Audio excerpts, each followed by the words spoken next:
I love the movie. Yeah. I thought it was incredible. I thought, okay, so for the last time, spoilers coming. If you're still listening, this is it. This is the line in the sand. My jaw dropped during the scene when Zendaya reveals that she was attempting to become a school shooter. I did not think that that's how it was going to go. When I alluded to being spoiled before, I thought the movie ended in a shooting. Oh.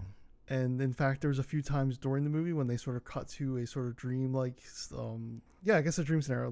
There's like a scene of everybody dead at the wedding. I was like, this is foreshadowing, and it didn't play out that way. So you were still waiting for that shooting to come. Yeah. I also thought that the writer and director explored the topic in a multifaceted way, but then also mined the topic for incredible moments of comedy. Yeah. It was deeply, deeply funny movie. I was howling at some scenes. Yeah, I thought it was absolutely hilarious. Yeah. The movie played out like an even more extreme version of an episode of Curb Your Enthusiasm. Like it was that type of cringe humor. Would you have been able to go through with the wedding? Would it have bothered you as much as it bothered him? Probably not go through the wedding.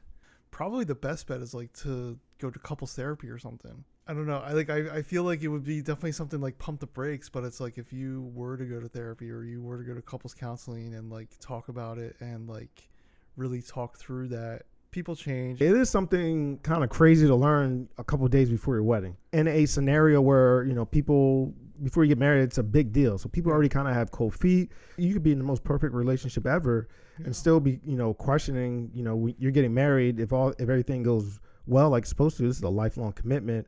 And so even the most perfect scenario, you might still just be questioning things a little bit. And then you learn something like that. You're like, holy crap, like, do I really want to marry this person? Yeah. Who knows what else they could possibly be planning. Also, like, if you're good enough to be planning school shootings as a teen, you should be planning this whole wedding by yourself then. That's what I would do. Well, you plan the rest of their wedding. Since you're all into planning, you take it from there. There's 4 characters who reveal bad things from their past. If you kind of look at it objectively, Zendaya's is actually the least bad. Yeah. And I feel like that point goes over some viewers' heads because Alana Haim's revelation was the worst of the 4, but she was the most indignant about Zendaya's.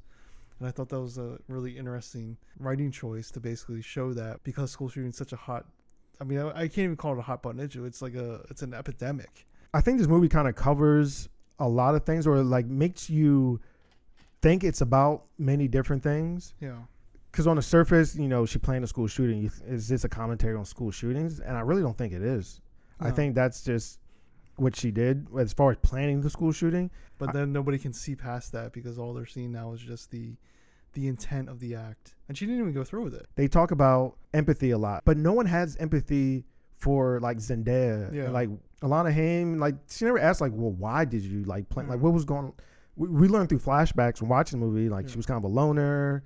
She, other things going on. And so it kind of like led to that. But no one ever, and then Robert Pattinson, like in his vows, in the beginning, he kind of writes about her being like, he loves how empathetic she is. Yeah. And then later when he found about her planning the school shooting, he takes it out of his vows. Yeah. But then, so like, but everyone else, like you said, at the table revealed like these horrible things they did. Yeah. But there was like, they were all just like coming down on her, which was kind of crazy.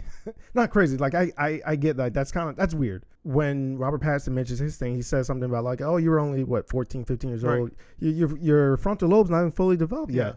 But like that same consideration, again, empathy was not given to Zendaya's character. It was the same exact age. Yeah, which was like kind of crazy. Yeah. But yeah, I thought everyone played their part well. The comedic beats throughout this, I thought were phenomenal. When they're meeting the wedding photographer, when she's like, I'll shoot you guys, and I'll shoot your grandparents, and I'll shoot. So like that happened over and over again. And then the photo shoot, them doing it, and then the different cuts of her like holding the huge shotguns and the wedding dress, and it was like so well done. Then they would hear like loud sounds, and everyone would jump like he had a gunshot. He had the coffee mug. Yes. What was that? I forget what it said, but it had like a gun or something. Like something like, if I don't get my coffee, I'll shoot you. Yeah. Even how annoying Rachel was, Alana Haim's character. I did think she was funny sometimes. Funny in this like so over the top annoying way. Like, lady, go away. Like, calm down. You're causing so much trouble right now. It was one of those things where incredible performance, horrible character. Yes. Do you think they actually saw the DJ smoking crack? Do you think that was actually her?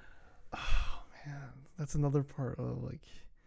You never really see definitively. Yeah. Like in the moment, in the beginning of the movie, you just accept their word for it. Right. you're like, that's the wedding DJ because you've never seen that DJ character before. While we're on the subject, Harrison, what's the worst thing you've ever? Okay, I'm not going to do that to you. Well, let me rank them. Top 5. Wow, there's 5 at least. At least.